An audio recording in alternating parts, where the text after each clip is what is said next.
Estamos de volta.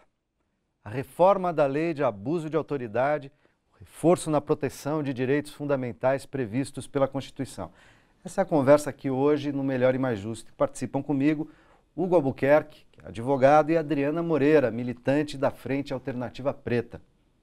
No primeiro bloco, a gente citou aqui uma série de ataques ao Estado democrático de direito. Abusos de agentes públicos no que diz respeito à liberdade de expressão, à dignidade da pessoa humana, à presunção de inocência, com resguardo da intimidade e da privacidade e muitos outros exemplos, né? Eu terminei o primeiro bloco deixando uma provocação aqui.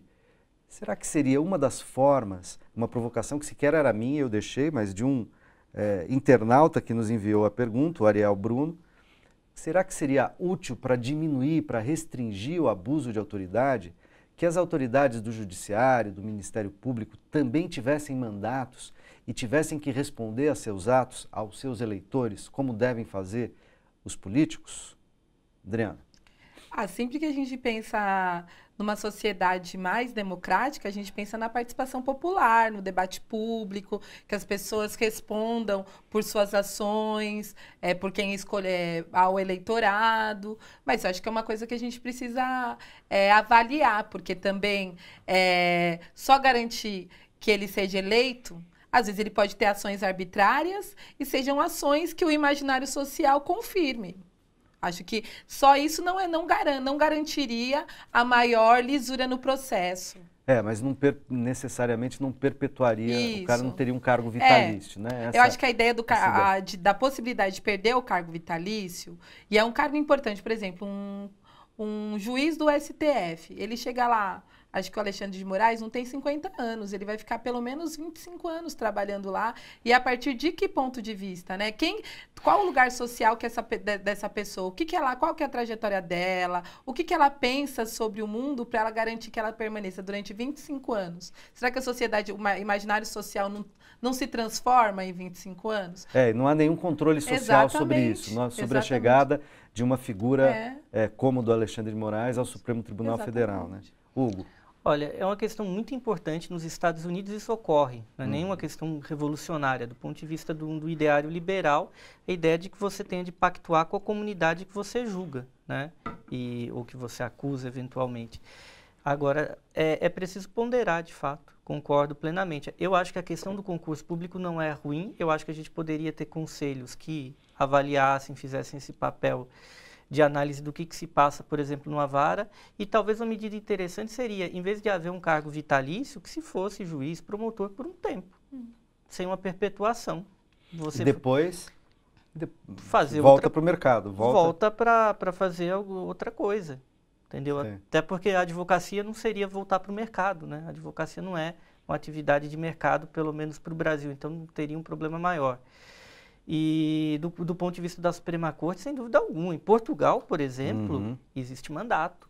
Ninguém fica eternamente. E isso era uma coisa que poderia ter sido incorporada na Constituição de 1988 e foi brecado naquele momento. Não é à toa. E, evidentemente, é um absurdo, porque você se perpetua. E ninguém tem dúvida, o STF é uma corte política. Ela faz o julgamento conforme a Constituição. Aquilo dali não está analisando a lei em sentido estrito. No fundo, está entendendo qual a interpretação da lei de acordo com o plano político estabelecido, que é a Constituição. Então, como é que você vai ficar para sempre? E tem uma questão central que me parece que é uma negação de que existe política na interpretação da legislação, né? Parece que a legislação por si mesma ela é um vazio e que, portanto, ela não tem uma tonalidade ideológica. E me parece que isso sustenta a seletividade da aplicação legal. E isso é uma coisa que muito no momento que a gente vive, tempos da Lava Jato, enfim, de Caça às Bruxas, a gente sempre escuta essa retórica, né? Que a justiça ela não tem tonalidades ideológicas, a gente cumpre estritamente a lei. E quando a gente percebe o que tá operando por trás, a gente identifica a seletividade do processo legal, né? Claro, nos Estados Unidos, que é um país onde a Suprema Corte tem um papel generoso, os juízes abertamente falam das suas posições políticas. Isso não é saudável, inclusive. Já que é para ter um modelo como esse, seria ideal falar, eu acho isso, eu voto nisso, parece que as pessoas caíram do céu, nunca votaram em ninguém, nunca fizeram nada, nunca tiveram existência. Agora, nos Estados Unidos, a Suprema Corte também tem bancadas, né? Quer dizer, embora você não tenha votação direta, eles passaram por votações nas suas comarcas, nas suas regiões, e, na verdade, você tem, mesmo que com as indicações, eles têm que representar certos segmentos, né? Então, você tem os independentes, mas você tem os republicanos, você tem os democratas, você tem caras que estão alinhados, já chegam lá com a população sabendo a que tipo de linha política, ideológica, social, né? Aquele juiz está alinhado de algum modo, está vinculado, não necessariamente alinhado, mas ele está vinculado, ele representa quem? Representa os valores, né? Não é que ele representa pessoas ou grupo, representa aquele tipo de valor, ele leva aquela ideia de certos segmentos sociais na Suprema Corte, né? Sim, ele expressa para o bem ou para o mal setores que existem na sociedade. No Brasil, até por toda a nossa formação histórica, você tem uma coisa, digamos assim, endogâmica, uma coisa que é corporativa. Muitas vezes você não representa setor nenhum, né? Você representa o seu próprio setor, porque os órgãos de Estado, e isso com o avanço dessa crise terrível que o país vive, tem ficado claro. Cada setor se compartimenta e defende seus interesses, independentemente de um projeto maior de país, né? Então, nos Estados Unidos você tem um problema grave também da permanência dos ministros, mas você está expressando algum setor da sociedade que realmente existe. E isso tá claro. E bem ou mal, são setores da sociedade e da política que têm um projeto de país, têm um projeto de coletividade. Não é o projeto do seu setor, né? O projeto dos juízes ou dos promotores, enfim.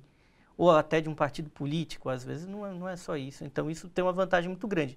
Claro que o modelo que nós temos na Europa continental é um pouco melhor, que o modelo português é muito bom, o modelo alemão é muito bom, porque o Tribunal Constitucional só debate o que é da Constituição. Ele não vai julgar dificilmente gente de carne e osso, processo que realmente existe. Ele está debatendo a questão maior da Constituição.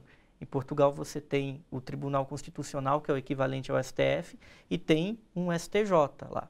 Então, o processo que envolve gente, ele para no STJ. Então, você tem também uma divisão de poder mais interessante, né? Você tem um mandato, você tem uma divisão clara. O STF, no Brasil, ele acumula um poder em demasia, porque ele não apenas declara qual norma e como as normas se adequam à Constituição e como são aplicadas, como ele as aplica em casos que envolvem gente. Então, aí você pode ter um órgão que, inclusive, pode debater e deliberar acerca do seu próprio poder. Não muito diferente do que a gente teve na época do Império, né? Sim, com a diferença que o imperador era um. Era um poder moderador, né? O famoso poder moderador. Eu tenho mais perguntas aqui, eu tenho vontade de perguntar e de ir para certos caminhos, mas eu vou dar prioridade para os nossos internautas aqui. O Luiz Paulo Oliveira diz assim: como responsabilizar as mídias, como a Rede Globo, diz ele, por manipulação da sociedade no futuro via leis de responsabilidade? Uma emissora tão forte e nacional, o que pode ser feito para conter os abusos de autoridade de uma empresa, por exemplo? Hugo. Então, eu acho que na questão da mídia você vai resolver a questão, em parte já começou a acontecer com a digitalização, quando você começa a ampliar e começa a permitir que tenham outras vozes. Enquanto aquilo está restrito, que sempre vai ser um problema. Os poucos que detêm a voz e o espaço vão ter poder, invariavelmente. Você tem de ampliar esse leque. E quando você amplia esse leque, você passa a ter outros atores e outras redes e outras... Você passa a ter uma pluralidade, você relativiza o peso de uma opinião determinada, não só da Globo, mas como qualquer emissora que exista ou possa vir existir. E, inclusive, você facilita a aplicação da lei que já existe. Porque muitas vezes a gente pensa, falta lei no país, então isso é uma coisa recorrente. Não falta lei. Muita coisa que é feita... E, sobretudo, eu acho que o pior exemplo no Brasil são os programas policiais, né?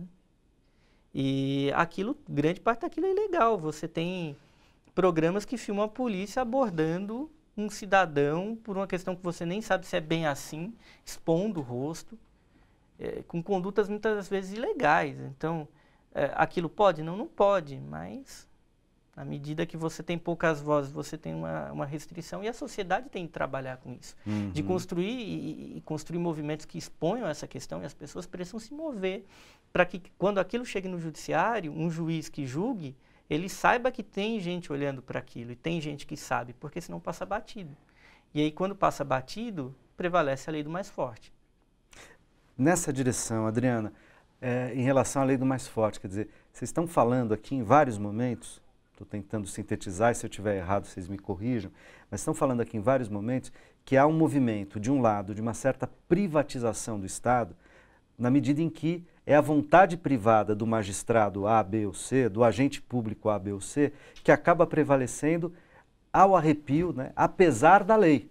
Então o cara, como ele interpreta a lei, como ele dá a última palavra, como eventualmente ele não tem controles públicos ou sociais, ele acaba privatizando pela sua opinião, pela opinião do seu grupo, pela opinião daquele colegiado, né, sem outros pesos e contrapesos que venham da sociedade. E que isso é ruim e que aí algumas ideias, como por exemplo reduzir mandatos, ter eleições, estabelecer controles sociais para que a gente não corra risco que um agente do Estado encarne em si, né, privatize o Estado na figura dele, né, podendo e achando que pode cometer uma série de excepcionalidades, né. Então a gente tem visto conduções coercitivas sem que o conduzido tenha se deposto a negar, o que é contra a lei, vazamentos de coisas de depoimentos, enfim, de informações que estão sob sigilo, sem que aconteça qualquer coisa contra esse agente público, grampos sem autorização, seletividade no uso das ferramentas e dos procedimentos judiciais, o que vale para um não vale para outro, né? Aos amigos, a lei, aos inimigos, né? A lei do ordenamento jurídico, aos inimigos a exceção, aquilo que eu acho que serve para praticar uma espécie de justiciamento e não de justiça. Então a gente tem uma situação de um lado, né, de uma certa privatização do Estado, e de outro lado, fazendo uma coisa que talvez mate a própria ideia de Estado, mais ainda de democracia, que é a ideia de o Estado cometer crime. Quando o Estado comete crime, a sociedade está absolutamente desprotegida.